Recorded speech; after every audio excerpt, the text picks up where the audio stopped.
His throat closed while the storm pressed the glass, and the only thing between him and silence was a nurse, a phone on speaker, and a straw of air. The storm found our tin roof first and then our windows. The clinic felt smaller when the sky got loud. He came in with a hand at his throat and a rash that ran like paint under his collar. He tried to say V, but the word broke in half. Sit, I said, and then I didn't let him.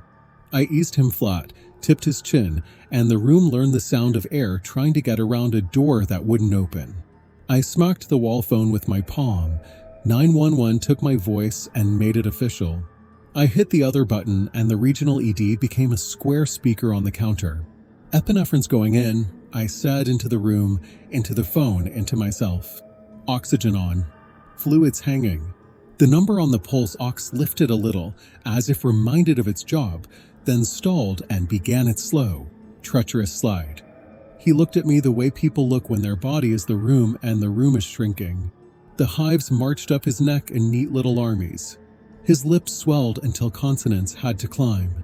He was 34 by his license, farmer by the dirt under his nails, beekeeper by the sting story he couldn't finish, stubborn by the way he tried to swallow air like it was a habit. Ambulance is 15 out, dispatch said. The ED doc on the speaker, whose voice I knew better than his face, said, I'm with you. Do the next right thing. Thunder pressed its forehead to the glass. Our clinic is one room that changes outfits. Morning. Primary care with a chipped bowl of tongue depressors and a jar of stickers I pretend are for the kids. Noon. Sports physicals, tetanus boosters, ranchers arguing with their blood pressure.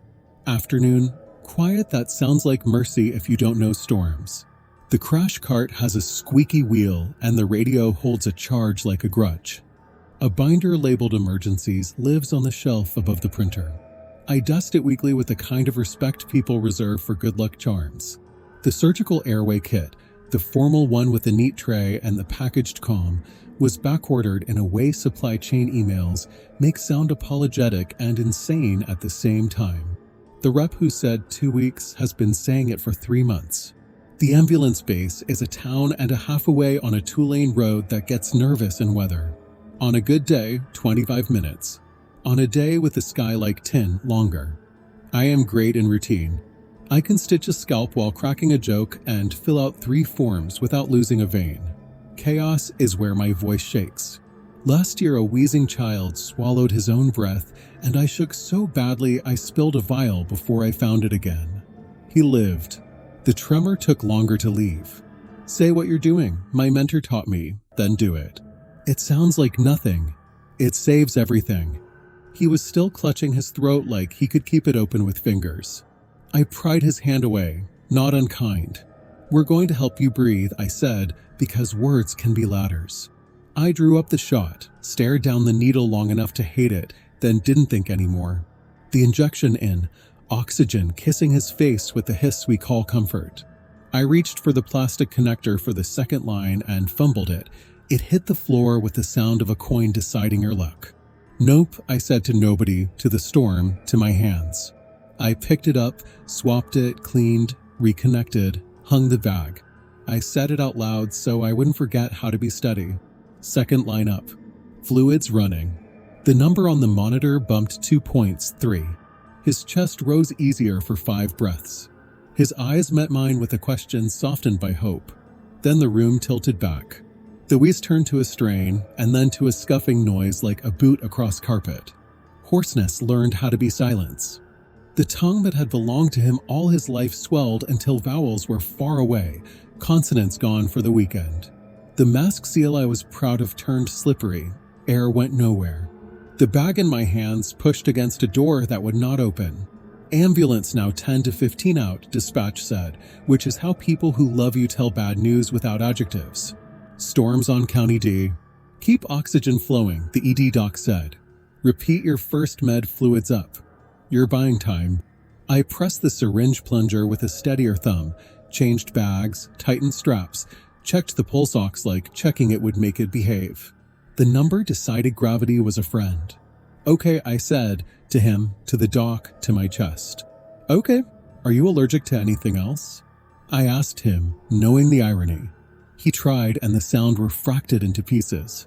His eyes said too much for me to carry, and I chose one part, trust, and shouldered it.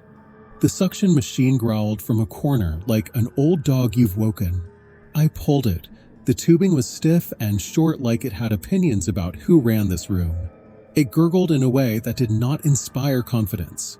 I turned it off. I told myself calm lies. We won't need it much. It's fine. We're fine.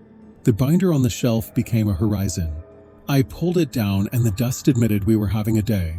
I opened the tab I had labeled 2 patients, 1 throat, and then turned the page because labels are jokes when air decides to be scarce. A cartoon diagram tried to be helpful. The font tried to be brave. I ran my finger down the lines like they were railings. Second med-in, I said. Oxygen at 15. Fluids open.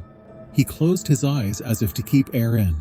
His chest rose in the shallow way that says I will try and fell in the way that says I'm done trying by myself. A whisper of air reached my cheek. The number on the screen rewarded me with 2 points. I smiled behind my mask like a liar. The next breath didn't come. Numbers don't lie unless you let them do it for too long. The lights flickered. Thunder muttered something rude. The radio on the counter crackled, and then remembered how to be quiet. "Doc," I said to the speaker, and the tremor showed up at the edge of my voice like an old friend I don't call anymore. "It's closing." There was a pause I wanted to hate, and then the best sentence in the world. "I'm still here." He kept his voice in the color calm lives in.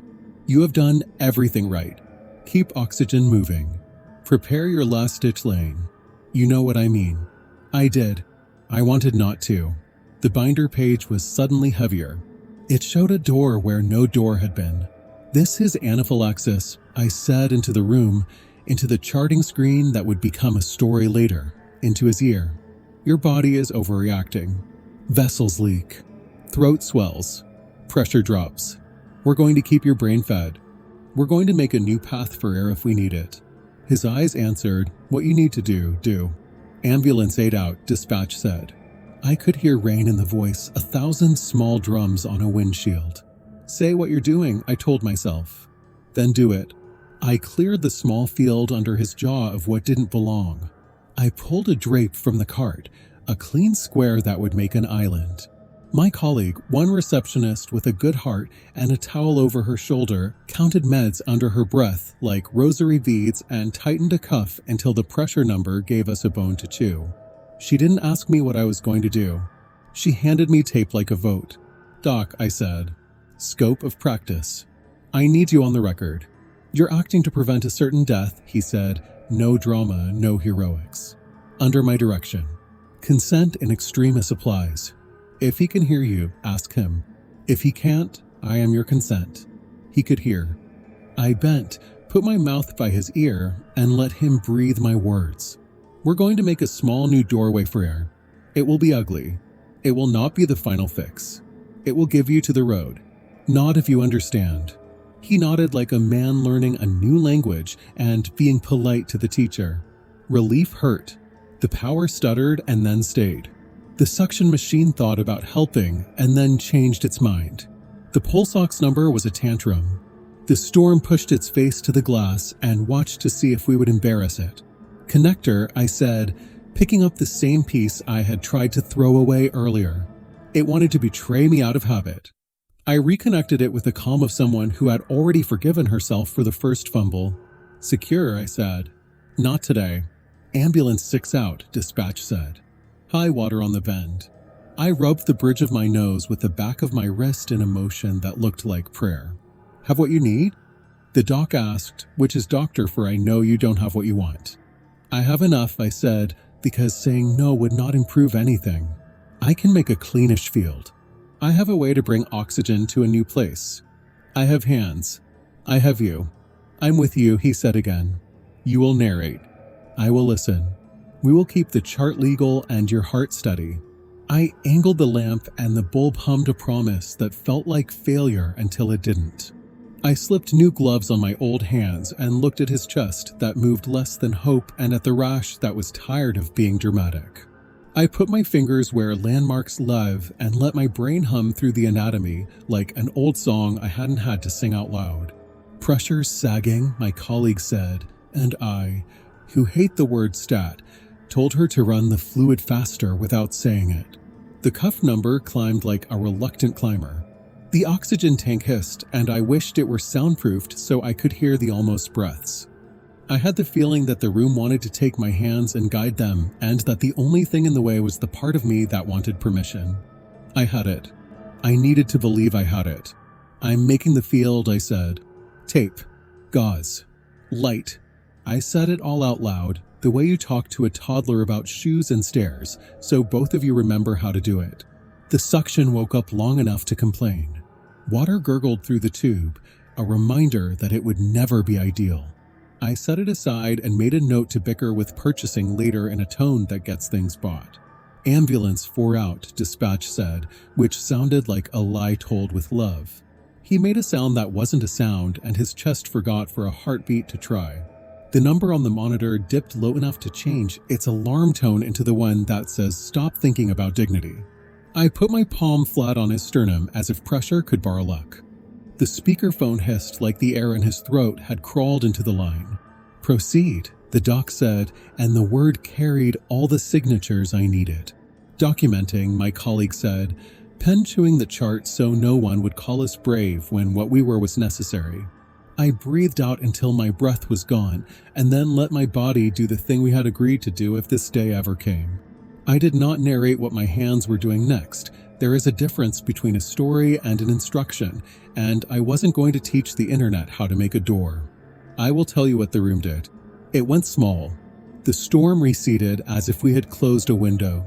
The suction song evened out like a child finally asleep. The oxygen hiss became a metronome. My colleague's counting softened to background prayer. The doc's voice was a thread I held between two fingers, taut enough to feel, slack enough to move with me. I said the patient's name. I told him where he was. I told him what was happening. I told him we were almost through the worst part. I told him the ambulance was real even if we couldn't hear it yet. I didn't tell him I had wanted to throw up for 30 seconds and then remembered I hadn't eaten since 9. 2 out, dispatch said, as if the road had decided to remember how to be road again. Mark your time, the doc said. Let the room hear you breathe. I did both. There is a sound you never forget once you hear it, air moving through a place that was closed. Not loud, not cinematic. A thread through a needle. A streamer through a door crack. A straw's worth of life. I hadn't heard it yet. I had the feeling it was waiting on the far side of this moment the way sun waits on the reverse of a thunderhead. The light trembled on its arm. The pulse ox lost its mind and then reconsidered. My gloved fingertip found what it was looking for.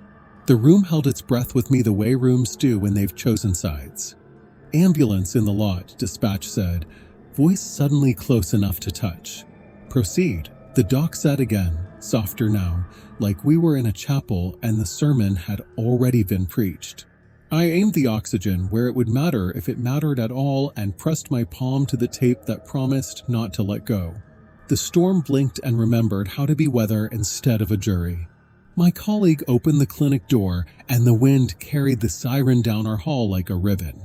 Hold what you've made, the doc said. They're with you in 10 seconds. I nodded at the speaker as if it could see me. My hands found their stillness. I felt the whisper before I heard it. I watched the number pause and then slow, stubborn, human rise. The stretcher banged the frame, and the paramedic with river water on his boots looked at the thing in my hands and didn't flinch. Tell me what you've done, he said, and I did, in plain words with no step lists, because we had borrowed minutes, and I intended to hand them over warm. We're with you, he said. Behind him, the storm exhaled. The road had arrived. The stretcher clipped the door frame like a cymbal, and the paramedic didn't apologize, because there are moments when speed is the only good manners left. He took one look at the thing in my hands, the taped promise, the narrow path we'd made, and didn't ask for a diagram or a lecture. He asked for a story. Tell me. Severe allergy, sudden collapse, I said, keeping my voice the size of the room. 2 early shots, fluids up. Top door closing. Oxygen moving through the new route. Regional ED on speaker, consent in extremis documented. Pressure thin but real. He nodded. The medic's partner slipped monitor stickers like playing cards onto skin that still wore the map of the hive's temper. A cuff hugged his arm with a hiss that sounded too polite for the moment. The number at his finger remembered how to point north. My colleague read back times from the chart with a librarian's exactness: first shot, second, dip, call, decision, pinning the chaos to a line we could show later. The medic touched the tape at the edge of what we'd made, as if confirming it was not a hallucination, then met my eyes. You did right. There are sentences that turn your legs back into legs. That one made the floor feel like floor again. We moved as a single, temporary animal. Gravel chewed itself under our boots. Summer air hit the doorway, hot and rinsed with rain, smelling like tin and creek water and the metal breath of a far-off tractor. The storm had decided it preferred a ridge 2 towns east and left behind a sky the color of old buckets. The medic took the head of the stretcher. I took the side where my palm could keep its weight on the tape and on his sternum at once. Every crack in the clinic's threshold announced itself to the wheels, and every jolt sent a question through my hand. You still with me? The answer came as a soft hiss, not loud enough for a movie, exactly right for a life. Yes. The rig opened its mouth and we fed at urgency. Hooks held bags, straps crossed his chest like 2 careful arms finally allowed to help. The driver's voice came through a square hole: seatbelts, the voice of every father at the top of every staircase. The doors slammed. The siren took a breath and lengthened into a single vowel that meant forgive us, we're coming through. In the pause before the first intersection, he tried a sound. Don't, I said. Save it. We'll buy you all the words you want later. His fingers found my wrist and pressed a thank you that cost him too much. I said nothing out loud and paid it back anyway by not letting go. 3 minutes, the driver called, then corrected himself when the wind admitted its opinion. 5. The medic relayed in radio shorthand what we'd done with our hands and our nerve, trimming the fat from sentences that could not afford it. Clinic improvisation in place. Oxygen moving, pressure responding, continuing fluids, shock threatened, not arrived. The radio crackled a reply that meant a bed would be waiting and another set of hands would do what our hands had started. The road between our gravel and their concrete translates everything into the same exam. Will your small solution tolerate motion? It did. Each time the chassis heaved over a pothole, the hiss swerved, lost its note, then found it again, a tightrope walker correcting at the hips. The medic watched numbers. I watched his face. When his mouth unclenched half an inch, I felt my shoulders drop the same amount, like mirrors finally allowed to stop imitating alarm. We reached the bay at a speed that would have offended the nurse inside on any day but this one. Today, she made the doors bigger with her posture. Fluorescent light scrubbed the world of shadows. An attending I knew by voice from 100 night calls stood in the threshold with an expression that had room in it for both gratitude and command. Bring our man, he said, and the pronoun landed in my chest. Our. The transfer looked like it always looks when people respect each other's work. 2 crews pretending they rehearse together every Tuesday for a year. Our wheels kiss their rails. Our straps learn their buckles' names in a single motion. The attending's eyes flicked over the tape at the small door we'd made, the mark where the storm had tried to take ownership and the line where we'd declined. We'll take it from here, he said, not to erase, but to inherit. Then, for his team, thank the clinic at the head for the gift of a patient. The room made space for that sentence the way you make space when a person with a limp comes in, not pity, not pedestal, just absence of obstacles. They traded our stopgap for the version with framed certificates behind it. The work felt the same to the body even if the tools had uniform badges. They said almost nothing except numbers and names and now and okay. Clinics and hospitals speak different dialects, but numbers are fluent in both. I stepped back to where the sink lived, soap up to my elbows, water hotter than my knuckles and not as hot as the embarrassment I could finally afford. The realization that I'd been on tilt for 47 minutes without acknowledging it. I washed my hands twice. The shake arrived like a late guest and took off its coat. In the hallway, a woman sat with her wallet open and a name in her mouth. Blue jacket, hair pulled into a clip that meant I left the dishes in the sink, breath doing arithmetic it didn't have the fingers for. My husband, she said to the wall and then to me, because proximity deputizes strangers. They called. He's in the right place, I said, making my voice lay down. He was breathing when we came through those doors. The doctor is with him. I didn't say I put my hand where his breath had to go or I made a door I had hoped would remain a cartoon forever. I said he is not alone. She held my gaze like a rail on stairs and then let go. The driver offered me a ride back. We traveled without the siren, the rain finding new decisions on the windshield, wiper blades arguing about tempo. He told me about the high water on County D. I told him about our suction that gurgled insults instead of help.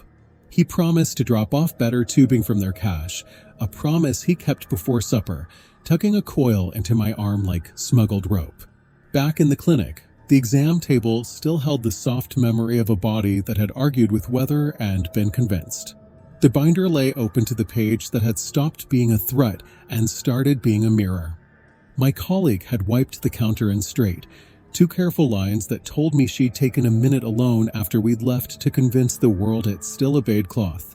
We restocked the basics with the religious irritation that follows every emergency. The new bag we swore we'd replace last year, the tape that breeds in drawers until you need it, the needles and swabs and calm. Then we wrote a list that was basic only on paper, a suction that bent when asked, an extra oxygen connector that would not skitter to a corner and dare us to choose between speed and sterility. Laminated call steps that included the sentence "ask for consent" on the record, a second tank in the back closet so we could end the superstition that backups cause their own emergencies. I wrote practice on the whiteboard in a blocky hand that made me look certain. My colleague added ugly in a different color and circled it. We stared at it the way people regard their own reflections after they've done something they hadn't imagined they could do. Is that me? It was. Night replaced noon without ceremony. 2 feverish toddlers arrived, and I gave them the old mix of medicine, patience, sticker bribery, and jokes so dry they turned their mothers into windmills. A rancher clamped his hand around the mystery inside a post-hole digger, and I taught his finger to remember boundaries with sterile strips and an apology. The radio on the counter sulked until it forgave whatever the storm had done to its ego. By closing time, the sky had relearned blue in a shy way, and the road hissed at a single car with the relief of an old friend whose house guest had left. I took the binder to the porch like a pet, introduced it to the quiet, put my finger on the word air along its spine, and traced it until heat worked through plastic. The cicadas practiced 1,000-part harmony. The wind shouldered the field into an ocean. A truck passed, and the driver lifted 2 fingers off the wheel in the rural hello. I lifted mine back with a gratitude too specific for language. Sleep came early and left rudely. In that awkward hour when the mind chooses its own weather, I dreamed the clinic door frame swallowed the stretcher hole, that every knob grew teeth, that my hands became books and the words ran off the pages. I woke to the sound of roof and rain and laughed because the roof was dry. I laughed again because the sound was my neighbor's sprinkler 2 doors down, having opinions about his tomatoes. The body takes a while to switch back to peacetime. In the morning, I called the ED and asked for the doctor by his first name without rehearsing it. "Thanks for staying on the line," I said. "You kept the air in the room." "You kept it in him," he said. "You bought us a patient." I wrote that down on a post-it and stuck it inside the binder like a saint's picture. The patient returned 3 days later with a bakery box and his wife's hand like a valentine to statistics. A small healing mark sat at the base of his throat like punctuation after a sentence you don't discuss at dinner. A faint rectangle of tape residue liked itself too much to leave. He said "thank you" with the gravity of someone who has felt all the possible meanings of that phrase inside his ribs. He didn't try to finish the bee story.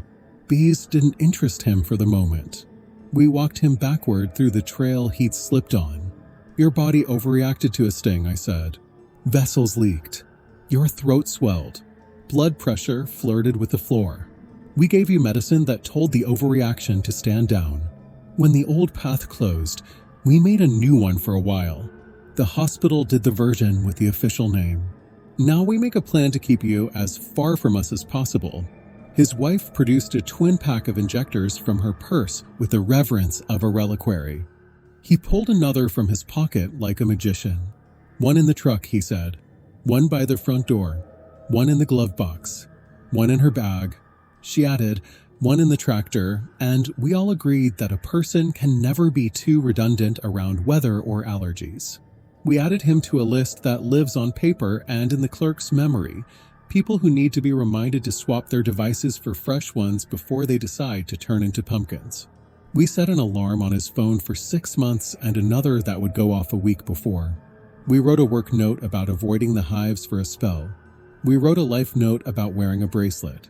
We wrote refill and circled it in thick pen like the future could be bullied into compliance. He opened the bakery box like it contained a trick.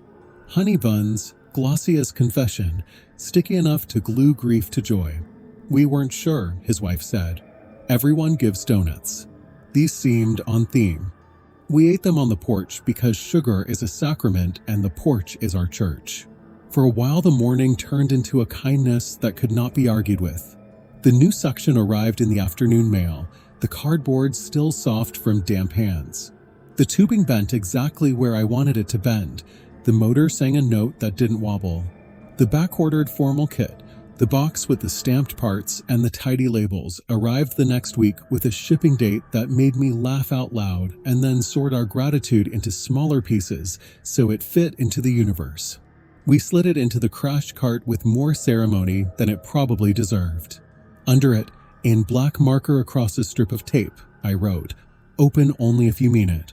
The day had taught me that meaning it matters more than owning it. We added a practice hour on Tuesdays, wedged between a blood pressure check and a wart removal. My colleague would hit the speakerphone and the ED's voice would become a metronome in our one room.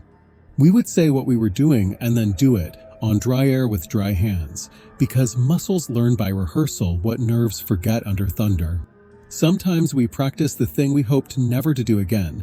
Sometimes we practice the things that make doing it less likely, finding the injector in a toddler's backpack under 17 granola bar wrappers, reading a label with your glasses on top of your head and shame in your pocket, getting a terrified parent to hold a leg and count. The binder stayed open, ugly drawings turning familiar until fear had to find a different job. We hung a new sign above the crash cart because we're the sort of people who write commandments when we need them, train for the day the KIT isn't there. Under it, in my colleague's careful handwriting, practice ugly, save pretty later. Every time I walked past it, my shoulders remembered something about gravity and decided to cooperate. Not all aftermath is hospital and policy. Some of it is the mess you carry into a grocery store. 2 weeks later, in the freezer aisle, I froze at the sound of a child's fake cough behind me. My body went into posture. Check airway, check color, check mother's face. The boy was coughing because the bag of peas looked like a microphone and he wanted to sing. I laughed at the wrong volume and turned my cart into a sermon about breath. When the mother asked if I was okay, I said, I love peas and bought 2 bags out of respect. At a high school football game, thunderheads built a sermon over the visitor bleachers. The announcer mentioned a delay, and the crowd grumbled, the way crowds do when they don't own the lightning. I stood up and pointed to the horizon and said loudly enough for my own courage to hear, if you can count less than 30, you're late. No one thanked me. No one needed to. The superintendent put up a new sign by the gate the next week, if you can hear thunder, clear the field. The font was cheerful and wrong for the subject, which is how rural decisions look when they're right. The ambulance service started a drill where they parked at our clinic and pretended the road hated them. We practiced stepping over each other's fears. We learned the names of the new paramedic with a braid like a rope and the old one with the watch that hated rain. We swapped loner tubing back and forth like 2 families trading casseroles after a funeral, except this time no one had to make a casserole. The driver taught me a trick about securing a tank so it didn't roll. I taught him a trick about getting a stubborn parent to sit by putting a clipboard in their hands and asking them to list every pet they've ever owned. He said, that's manipulative. I said, "That's survival," and he nodded because both are true. The hospital sent a quality person with a smile and a clipboard and the kindest tone I have ever heard deployed near the word review. She wanted to capture learning. I wanted to tell her the learning had already captured me and shaken me until coins fell out of my old stories. We met in the clinic at the same counter where the binder lives, and I narrated the day again, this time with a pen tapping in the margins. She wrote consent documented contemporaneously and ED support online and device limitations and supply chain delay and nurse steadiness palpable in a hand that made even praise look like evidence. She asked, "What would you change?" I said, "The weather," and then we both laughed, and then we both wrote suction underlined 3 times and backup oxygen, so thoughtful the letters seemed embarrassed. The ED published a 1-page case in their internal newsletter with all our names stripped out and all the facts lined like soldiers. In the last paragraph, the attending had written, "The clinic made a narrow lane and drove the living through it," which sounded fancier than I felt, but also accurate in the way poetry gets to be. Someone added a footer to the hospital's protocols that said in rural emergencies, "Front of neck access may be authorized under direct physician supervision when failure is otherwise certain," and then a line about documentation that made my charting hand warm with pride. Policy has to turn grace into sentences. We'd done the grace already. I visited the patient once on purpose and 3 times by accident. On purpose, he invited me to a toddler story hour at the library because his niece was reading about bees and he wanted to be able to stand in the back and not cry. He stood in the back and cried and hid it behind a book about tractors. I pretended not to see, and he pretended not to see my pretending, and we were both happier for the theater.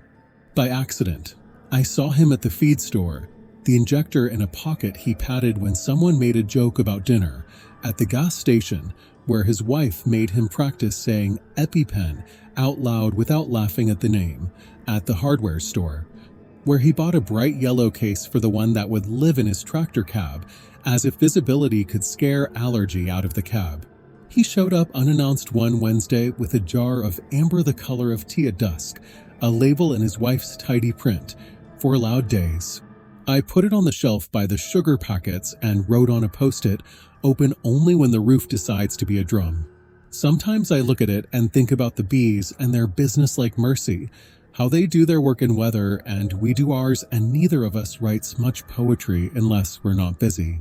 Summer turned itself over. Everything became September without me signing a form for it. Our practice hour on Tuesdays got better at being awkward. We learned which jokes make fear smaller and which ones offend it. We took the binder down less as an exorcism and more like a cookbook, flipping to the page with the grease stain and the sticky note that says "Success lives here." The new suction made a sound that came to mean we are not alone.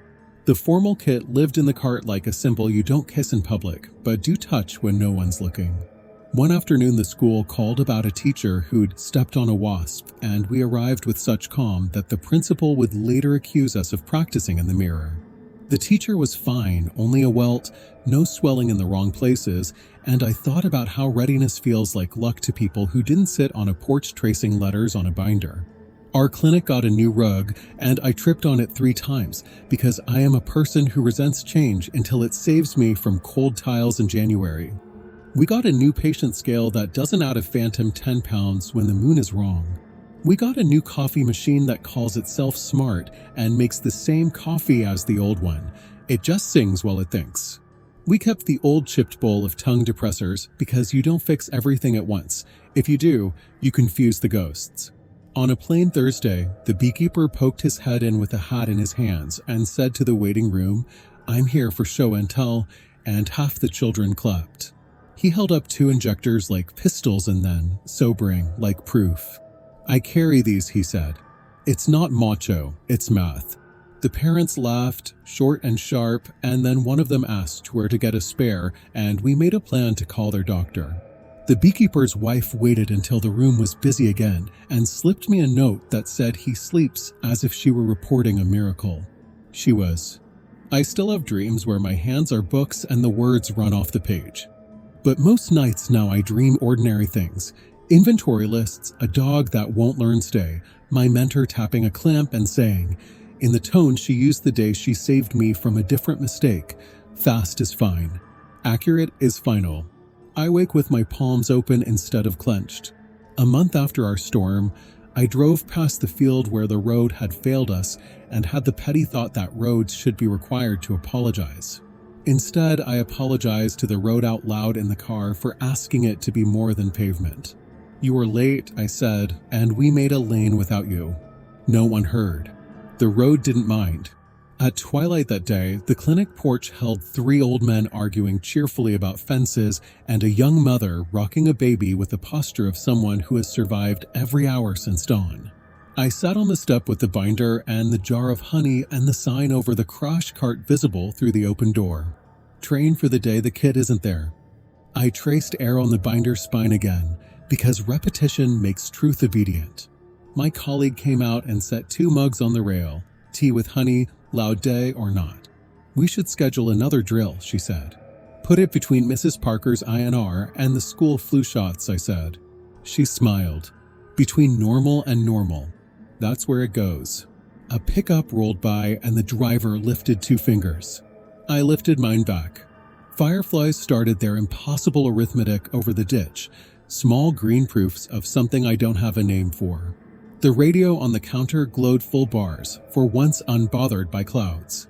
Somewhere, someone was stinging their finger on a berry bush or learning that you can be allergic to the one food you love too much. Somewhere, there was a road deciding whether to behave. Here, there was a one-room clinic with a new suction, an old binder, a better sign, and a nurse whose hands had learned how to hold still when the storm pressed its forehead to the glass. He breathed, and the road finally arrived. Everything that came after turned out to be accounting and gratitude, practice and tea, apples in a plastic bowl on the counter, and a line in a policy that will be ignored until it saves someone. If you stand on our porch at dusk and listen hard, you can hear the roof remember thunderstorms and decide not to flinch. You can hear the word we made from a hiss and a shaking voice. Air. It's a small word. It's big enough.